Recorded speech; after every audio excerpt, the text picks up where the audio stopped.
Hi hello friends, ಎಲ್ಲರಿಗೂ ನಮಸ್ಕಾರ. ಸುದ್ದಿ5 YouTube ಚಾನಲ್ಗೆ ಮತ್ತೊಮ್ಮೆ ನಿಮಗೆಲ್ಲರಿಗೂ ಸ್ವಾಗತ. ಗೆಳೆಯರೆ, ನಮ್ಮ ರಾಜ್ಯದ ರೈತರಿಗೆ ರಾಜ್ಯ ಸರ್ಕಾರದಿಂದ ಮತ್ತು ಕೇಂದ್ರ ಸರ್ಕಾರದಿಂದ ಎರಡು ಮುಖ್ಯವಾದ ಮಾಹಿತಿಗಳು ಬಂದಿದೆ ಫ್ರೆಂಡ್ಸ್. ನೀವು ಕೂಡ ಏನಾದರೂ ರೈತರಾಗಿದ್ದರೆ ನಿಮ್ಮ ಹತ್ತಿರ ಬ್ಯಾಂಕ್ ಖಾತೆ ಇದ್ದರೆ ದಯವಿಟ್ಟು ವಿಡಿಯೋನ ಪೂರ್ತಿಯಾಗಿ ನೋಡಿ. ಕಿಸಾನ್ ಸಮ್ಮಾನ್ ಬಗ್ಗೆ ಬಂದಿರುವ ಒಂದು ಮುಖ್ಯವಾದ ಮಾಹಿತಿ ಎಲ್ಲವನ್ನು ಕೂಡ ಈ ಒಂದು ವಿಡಿಯೋದಲ್ಲಿ ಕಂಪ್ಲೀಟ್ ಆಗಿ ನೋಡೋಣ ಫ್ರೆಂಡ್ಸ್. ವಿಡಿಯೋನ ಸ್ಟಾರ್ಟ್ ಮಾಡೋಕ್ಕಿಂತ ಮೊದಲು ಫ್ರೀಯಾಗಿ ಸಬ್ಸ್ಕ್ರೈಬ್ ಮಾಡಿ ಸುದ್ದಿ5 ಯೂಟ್ಯೂಬ್ ಚಾನಲ್ಗೆ. ಪಕ್ಕದಲ್ಲಿ ಕಾಣಿಸುವ ಬೆಲ್ ಬಟನ್ ಕ್ಲಿಕ್ ಮಾಡಿ ಆಲ್ ಎನ್ನುವ ಬಟನ್ ಒತ್ತಿ. ಮುಂದೆ ನಾವು ಹಾಕುವ ಎಲ್ಲ ಹೊಸ ಹೊಸ ವಿಡಿಯೋಗಳನ್ನು ನೀವು ಮೊದಲು ನೋಡಬಹುದು ಫ್ರೆಂಡ್ಸ್. ಈ ವಿಡಿಯೋಗೆ ತಪ್ಪದೆ ಒಂದು ಲೈಕ್ ಮಾಡಿ. ಬನ್ನಿ ಗೆಳೆಯರೆ, ವಿಡಿಯೋನ ಸ್ಟಾರ್ಟ್ ಮಾಡೋಣ. ಗೆಳೆಯರೆ, ಕೇಂದ್ರ ಮತ್ತು ರಾಜ್ಯ ಸರ್ಕಾರ ಈಗಾಗಲೇ ಹಲವಾರು ಹೊಸ ಹೊಸ ಯೋಜನೆಗಳಲ್ಲಿ ರಾಜ್ಯದ ರೈತರಿಗೆ ಲಾಭವನ್ನು ನೀಡುತ್ತಾ ಬಂದಿದೆ. ಹಲವಾರು ಜನ ರೈತರು ಈಗಾಗಲೇ ಕೇಂದ್ರದ ಹೊಸ ಹೊಸ ಯೋಜನೆಗಳ ಮೂಲಕ ಲಾಭವನ್ನು ಕೂಡ ಪಡೆದುಕೊಂಡಿದ್ದಾರೆ. ರಾಜ್ಯ ಸರ್ಕಾರ ಕೂಡ ಈಗಾಗಲೇ ನಮ್ಮ ರಾಜ್ಯದ ರೈತರಿಗೆ ಭರ್ಜರಿ ಗುಡ್ ನ್ಯೂಸ್ಗಳನ್ನು ನೀಡ್ತಾ ಇದೆ.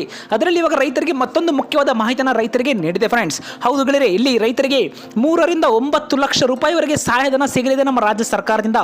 ಏನಿದು ಮಾಹಿತಿ, ಯಾವ ಯೋಜನೆ, ಎಲ್ಲವನ್ನು ಕೂಡ ನೋಡೋಣ ಫ್ರೆಂಡ್ಸ್. ನಮ್ಮ ರಾಜ್ಯದಲ್ಲಿ ಮಳೆಯ ಕೊರತೆಯಿಂದ ಕೃಷಿಯನ್ನು ನಡೆಸಲು ಕಷ್ಟಪಡುವ ರೈತರಿಗೆ ರಾಜ್ಯ ಸರ್ಕಾರದ ಗಂಗಾ ಕಲ್ಯಾಣ ಯೋಜನೆ ಇವಾಗ ದೊಡ್ಡ ಒಂದು ಆಧಾರವಾಗುತ್ತಿದೆ. ಹೌದು ಫ್ರೆಂಡ್ಸ್, ಇಲ್ಲಿ ನೀರಿನ ಸಮಸ್ಯೆಯಿಂದ ಬೆಳೆ ನಷ್ಟವನ್ನು ಅನುಭವಿಸುತ್ತಿರುವ ಸಾವಿರಾರು ರೈತರು ಇದೀಗ ಈ ಒಂದು ಯೋಜನೆಯತ್ತ ತಮ್ಮ ಒಂದು ಮುಖವನ್ನ ಮಾಡಿದ್ದಾರೆ. ಹೌದು ಫ್ರೆಂಡ್ಸ್, ಈ ಒಂದು ಯೋಜನೆಯಲ್ಲಿ ಬೋರ್ವೆಲ್ ಕೊರೆಯುವ ವೆಚ್ಚ, ಪಂಪ್ ಸೆಟ್ ಅಳವಡಿಕೆ ಮತ್ತು ವಿದ್ಯುದೀಕರಣ ಇಂಥ ಒಂದು ಕೆಲಸದ ಸಂಪೂರ್ಣ ಹಣವನ್ನು ಇವಾಗ ಸರ್ಕಾರವೇ ಭರಿಸುತ್ತೆ. ಹೌದು ಫ್ರೆಂಡ್ಸ್, ರೈತರಿಗೆ ಯಾವುದೇ ಒಂದು ಹೆಚ್ಚುವರಿ ಖರ್ಚು ಬರುವುದಿಲ್ಲ ಎಂಬುದು ಈ ಒಂದು ಯೋಜನೆಯ ಪ್ರಮುಖ ವಿಶೇಷತೆ ಅಂತಾನೆ ಹೇಳಬಹುದು.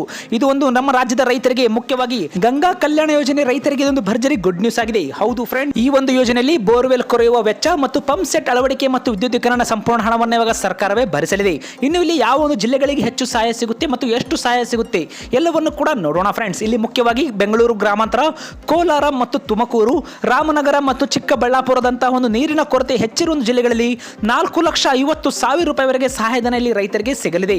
ಹೌದು ಫ್ರೆಂಡ್ಸ್, ಇಲ್ಲಿ ಮೊದಲನೇದಾಗಿ ಬೆಂಗಳೂರು ಗ್ರಾಮಾಂತರ, ಕೋಲಾರ ಮತ್ತು ತುಮಕೂರು, ರಾಮನಗರ ಮತ್ತು ಚಿಕ್ಕಬಳ್ಳಾಪುರದಂತಹ ಹೆಚ್ಚಿನ ಒಂದು ನೀರಿನ ಕೊರತೆ ಇರುವ ಒಂದು ಜಿಲ್ಲೆಗಳಲ್ಲಿ 4.5 ಲಕ್ಷ ಅಂದ್ರೆ 4,50,000 ಸಹಾಯಧನ ಇಲ್ಲಿನ ರೈತರಿಗೆ ಸಿಗಲಿದೆ. ಇನ್ನು ಉಳಿದ ಸಾಮಾನ್ಯ ಜಿಲ್ಲೆಗಳಲ್ಲಿ 3.5 ಲಕ್ಷದಿಂದ 4 ಲಕ್ಷದವರೆಗೆ ನೆರವನ್ನ ನೀಡಲಾಗುತ್ತೆ ಎಂದು ಕೂಡ ಈಗಾಗಲೇ ರಾಜ್ಯ ಸರ್ಕಾರ ತಿಳಿಸಿದೆ ಫ್ರೆಂಡ್ಸ್. ಇಲ್ಲಿ ರೈತರು ಗುಂಪು ರೂಪದಲ್ಲಿ ಅರ್ಜಿಯನ್ನು ಸಲ್ಲಿಸಿದರೆ, ಅಂದ್ರೆ ಹೆಚ್ಚಿನ ಒಂದು ಗುಂಪು ರೂಪದಲ್ಲಿ ಅರ್ಜಿಯನ್ನು ಸಲ್ಲಿಸಿದರೆ 9 ಲಕ್ಷದವರೆಗೆ ಈ ಒಂದು ಯೋಜನೆ ಲಾಭವನ್ನು ಪಡೆಯುವ ಅವಕಾಶ ಇದೆ ಎಂದು ಕೂಡ ಈಗಾಗಲೇ ಮಾಹಿತಿ ಬಂದಿದೆ ಫ್ರೆಂಡ್ಸ್. ಇನ್ನು ಇದೇ ಕುರಿತಂತೆ ಈ ಒಂದು ಯೋಜನೆಯಿಂದ ರೈತರಿಗೆ ಏನು ಲಾಭ? ಇಲ್ಲಿ ಮೊದಲನೇದಾಗಿ ರೈತರಿಗೆ ನೀರಾವರಿ ಸೌಲಭ್ಯ ಸಿಕ್ಕರೆ ರೈತರು ವರ್ಷ ಪೂರ್ತಿ ತಮ್ಮ ಒಂದು ಕೃಷಿಯ ಚಟುವಟಿಕೆಗಳನ್ನು ಆರಾಮವಾಗಿ ನಡೆಸಬಹುದು.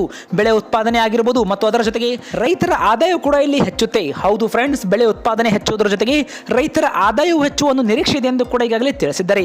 ಮತ್ತು ಇಲ್ಲಿ ಒಣ ಭೂಮಿಯನ್ನ ನೀರಾವರಿ ಭೂಮಿಯನ್ನಾಗಿ ಪರಿವರ್ತಿಸುವ ಉದ್ದೇಶದಿಂದ ಸರ್ಕಾರ ಈ ಒಂದು ಯೋಜನೆಯನ್ನ ಮತ್ತೆ ಇವಾಗ ಬಲವಾಗಿ ಜಾರಿಗೆ ಕೂಡ ತೆಗೆದುಕೊಂಡು ಬಂದಿದೆ ಫ್ರೆಂಡ್ಸ್. ಇಲ್ಲಿ ಮುಖ್ಯವಾಗಿ ಕೆಲವೊಂದು ಅರ್ಹತೆಗಳನ್ನ ಇವಾಗ ಇಲ್ಲಿ ನಮ್ಮ ರಾಜ್ಯ ಸರ್ಕಾರ ಬಿಡುಗಡೆ ಮಾಡಿದ್ದಾರೆ ನಮ್ಮ ರಾಜ್ಯದ ರೈತರಿಗೆ. ಹೌದು ಫ್ರೆಂಡ್ಸ್, ಇಲ್ಲಿ ಮೊದಲನೇದಾಗಿ ನಮ್ಮ ರಾಜ್ಯದ ಈ ಒಂದು ಅರ್ಜಿದಾರರು ಕರ್ನಾಟಕದ ನಿವಾಸಿಯಾಗಿರಬೇಕು. ಹೌದು ಫ್ರೆಂಡ್ಸ್, ಯಾವುದೇ ರೈತರು ಈ ಒಂದು ಯೋಜನೆ ಲಾಭವನ್ನು ಪಡೆದುಕೊಳ್ಳಬೇಕಂದ್ರೆ ಅಂತ ಒಂದು ಅರ್ಜಿದಾರರು ನಮ್ಮ ಕರ್ನಾಟಕದ ಖಾಯಂ ನಿವಾಸಿ ಆಗಿರಬೇಕು. ಸಣ್ಣ ಮತ್ತು ಅತಿ ಸಣ್ಣ ರೈತರಿಗೆ ಮಾತ್ರವೇ ಈ ಒಂದು ಯೋಜನೆ ಅನ್ವಯಿಸುತ್ತೆ ಅಂತ ಈಗಾಗಲೇ ಮಾಹಿತಿ ಬರ್ತಾ ಇದೆ. ಹೌದು ಫ್ರೆಂಡ್ಸ್, ಕೆಲವೊಂದು ಜಿಲ್ಲೆಗಳಲ್ಲಿ ಶ್ರೀಮಂತ ರೈತರಿಗೆ ಈ ಒಂದು ಯೋಜನೆ ಲಾಭ ಸಿಗೋದಿಲ್ಲ.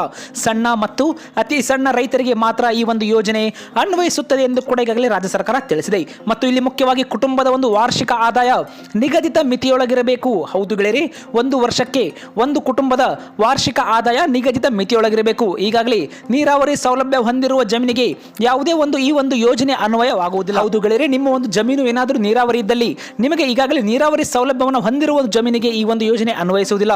ಮತ್ತು ಇಲ್ಲಿ ಭೂಮಿ ಅರ್ಜಿದಾರರ ಒಂದು ಹೆಸರಲ್ಲಿ ಇರಬೇಕು. ಹೌದು ಗೆಳೆಯರೆ, ನೀವೇನಾದರೂ ಬೇರೆಯವರ ಭೂಮಿಯಲ್ಲಿ ಕೆಲಸವನ್ನ ಮಾಡ್ತಾ ಇದ್ರೆ ಯಾವುದೇ ಕಾರಣಕ್ಕೂ ಈ ಒಂದು ಯೋಜನೆ ಲಾಭ ನಿಮಗೆ ಸಿಗೋದಿಲ್ಲ. ಭೂಮಿ ಈಗಾಗಲೇ ಈ ಒಂದು ಅರ್ಜಿದಾರರ ಹೆಸರಿನಲ್ಲಿ ಇರಬೇಕೆಂದು ಕೂಡ ತಿಳಿಸಿದ್ದಾರೆ. ಯಾರು ಈ ಒಂದು ಯೋಜನೆಗೆ ಅರ್ಜಿಯನ್ನು ಸಲ್ಲಿಸ್ತಾರೆ ಆ ರೈತನ ಹೆಸರಿನಲ್ಲಿ ಅವರ ಒಂದು ಭೂಮಿ ಕೂಡ ಇರಬೇಕು.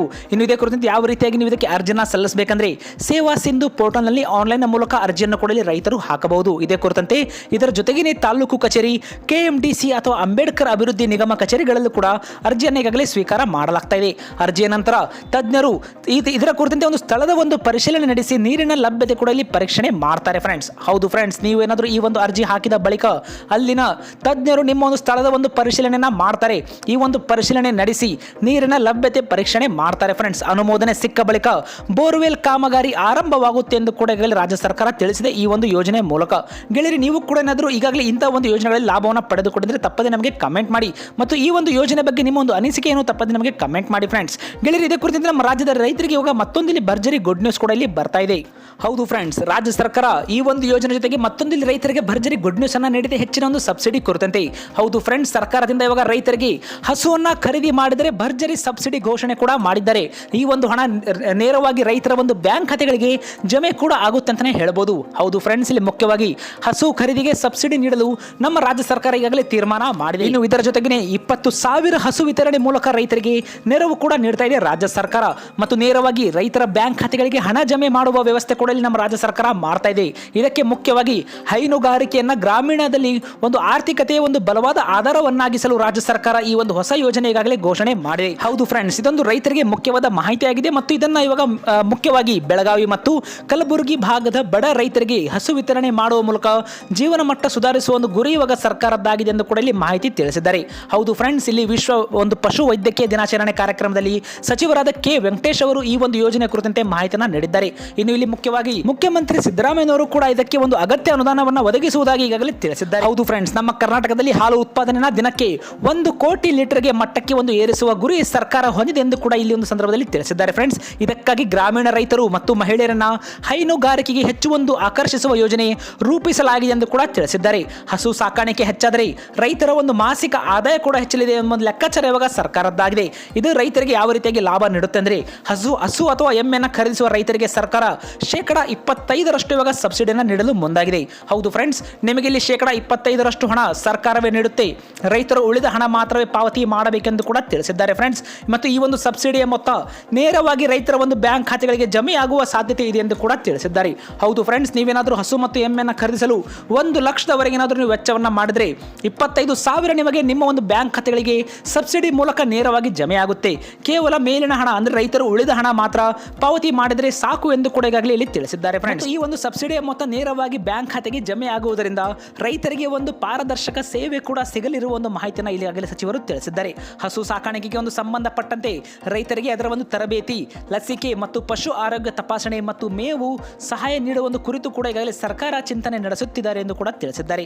ಈ ಒಂದು ಯೋಜನೆ ಕ್ಷೀರಧಾರೆ ಹಾಗೂ ರಾಷ್ಟ್ರೀಯ ಗೋಕುಲ ಮಿಷನ್ಗಳಿಗೆ ಸಂಪರ್ಕ ಹೊಂದುವ ಸಾಧ್ಯತೆ ಕೂಡ ಇದೆ ಎಂದು ಈಗಾಗಲೇ ಇದೇ ಸಂದರ್ಭದಲ್ಲಿ ಸಚಿವರು ತಿಳಿಸಿದ್ದಾರೆ ಫ್ರೆಂಡ್ಸ್. ಇನ್ನು ಈ ಒಂದು ಪ್ರಸ್ತುತ ಯೋಜನೆ ಘೋಷಣೆ ಹಂತದಲ್ಲಿದ್ದು ಅರ್ಹತೆ ಮತ್ತು ಅರ್ಜಿ ವಿಧಾನ ಮತ್ತು ಹಸುಗಳ ಒಂದು ತಳಿ ಆಗಿರಬಹುದು ಮತ್ತು ಇದರ ಕುರಿತಂತೆ ಇನ್ನೂ ಸಂಪೂರ್ಣ ಮಾಹಿತಿ ರಾಜ್ಯ ಸರ್ಕಾರದಿಂದ ಬಿಡುಗಡೆ ಆಗಿಲ್ಲ. ಹೌದು ಗೆಳೆಯರೆ, ಯಾವ ರೀತಿಯಾಗಿ ಇದಕ್ಕೆ ನೀವು ಅರ್ಜಿನ ಸಲ್ಲಿಸಬೇಕು ಮತ್ತು ಇದಕ್ಕೆ ಒಂದು ಅರ್ಹತೆ ಏನು ಮತ್ತು ಯಾವ ಒಂದು ಹಸು ತಳಿಗಳ ಕುರಿತಂತೆ ಇನ್ನು ಹೆಚ್ಚಿನ ಒಂದು ಮಾಹಿತಿ ರಾಜ್ಯ ಸರ್ಕಾರ ಶೀಘ್ರದಲ್ಲಿ ಒಂದು ಅಧಿಕೃತ ಮಾರ್ಗಸೂಚಿ ಬಿಡುಗಡೆ ಮಾಡುವ ಒಂದು ನಿರೀಕ್ಷೆ ಇದೆ ಎಂದು ಕೂಡ ತಿಳಿಸಿದ್ದಾರೆ. ಹೆಚ್ಚಿನ ಮಾಹಿತಿಗಾಗಿ ರೈತರು ಜಿಲ್ಲಾ ಪಶುಪಾಲನಾ ಇಲಾಖೆ ಅಥವಾ ಅಧಿಕೃತ ವೆಬ್ಸೈಟ್ಗಳಲ್ಲೂ ಕೂಡ ಸಂಪರ್ಕ ಮಾಡಬಹುದು ಎಂದು ತಿಳಿಸಿದ್ದಾರೆ. ಮತ್ತು ಈ ಒಂದು ಯೋಜನೆ ಶೀಘ್ರದಲ್ಲಿ ರಾಜ್ಯ ಸರ್ಕಾರ ಬಿಡುಗಡೆ ಕೂಡ ಮಾಡಲಿದೆ. ಅಧಿಕೃತ ಘೋಷಣೆ ಒಂದು ಆದ ಬಳಿಕ ಯಾವ ರೀತಿಯಾಗಿ ರೈತರು ಇದಕ್ಕೆ ಅರ್ಜಿನ ಸಲ್ಲಿಸಬೇಕು, ಇದು ಎಲ್ಲ ಜಿಲ್ಲೆಗಳಲ್ಲಿ ಈ ಒಂದು ಯೋಜನೆ ಅರ್ಜಿ ಹಾಕಬಹುದು ಅಥವಾ ಹಾಕಬಾರದು ಎಲ್ಲವನ್ನು ಕೂಡ ನೀವು ನಮ್ಮ ಚಾನಲ್ ಮೂಲಕ ನೋಡಬಹುದು. ಯಾವ ಜಿಲ್ಲೆಗಳಲ್ಲಿ ಮೊದಲು ಈ ಒಂದು ಯೋಜನೆಯನ್ನು ಜಾರಿಗೆ ತೆಗೆದುಕೊಂಡು ಬರ್ತಾರೆ ಎಲ್ಲವನ್ನು ಕೂಡ ನೀವು ನಮ್ಮ ಚಾನಲ್ ಮೂಲಕ ಫ್ರೀಯಾಗಿ ನೋಡಬಹುದು ಫ್ರೆಂಡ್ಸ್. ಹಾಗಾಗಿ ನೀವು ನಿಮ್ಮ ಒಂದು ಜಿಲ್ಲೆ ಯಾವುದು ತಪ್ಪದೆ ನಮಗೆ ಕಮೆಂಟ್ ಮಾಡಿ. ನಿಮ್ಮ ಜಿಲ್ಲೆಗಳ ಮೇಲೆ ಯಾವ ಒಂದು ಯೋಜನೆಗಳು ಬರುತ್ತೆ, ಯಾವ ರೀತಿಯಾಗಿ ಅದಕ್ಕೆ ನೀವು ಅರ್ಜಿನ ಸಲ್ಲಿಸಬೇಕು ಎಲ್ಲವನ್ನು ಕೂಡ ನೀವು ನಮ್ಮ ಚಾನಲ್ ಮೂಲಕ ಫ್ರೀಯಾಗಿ ನೋಡಬಹುದು. ಹಾಗಾಗಿ ತಪ್ಪದೆ ನಿಮ್ಮ ಒಂದು ಜಿಲ್ಲೆ ಹೆಸರನ್ನು ಕಮೆಂಟ್ ಮಾಡಿ. ಈ ಒಂದು ವಿಡಿಯೋ ಇಷ್ಟವಾದರೆ ಲೈಕ್ ಮಾಡಿ, ಎಲ್ಲ ನಿಮ್ಮ ಹೊಸ ರೈತ ಬಾಂಧವರಿಗೆ ಮರೆಯದೆ ಶೇರ್ ಮಾಡಿ. ಅವರು ಕೂಡ ಇಂಥ ಒಂದು ಯೋಜನೆಗಳ ಬಗ್ಗೆ ಮಾಹಿತಿ ಸಿಗುತ್ತೆ. ಹಾಗಾಗಿ ತಪ್ಪದೆ ನೀವು ವಾಟ್ಸಪ್ನ ಮೂಲಕ ಈ ಒಂದು ವಿಡಿಯೋನ ನೀವು ಅವರಿಗೆ ಮರೆಯದೆ ಶೇರ್ ಮಾಡಿ ಫ್ರೆಂಡ್ಸ್. ಇಂಥದೇ ಒಂದು ವಿಡಿಯೋಗಳಿಗೋಸ್ಕರ ನಮ್ಮ ಚಾನಲ್ಗೆ ಫ್ರೀಯಾಗಿ ಸಬ್ಸ್ಕ್ರೈಬ್ ಮಾಡಿ.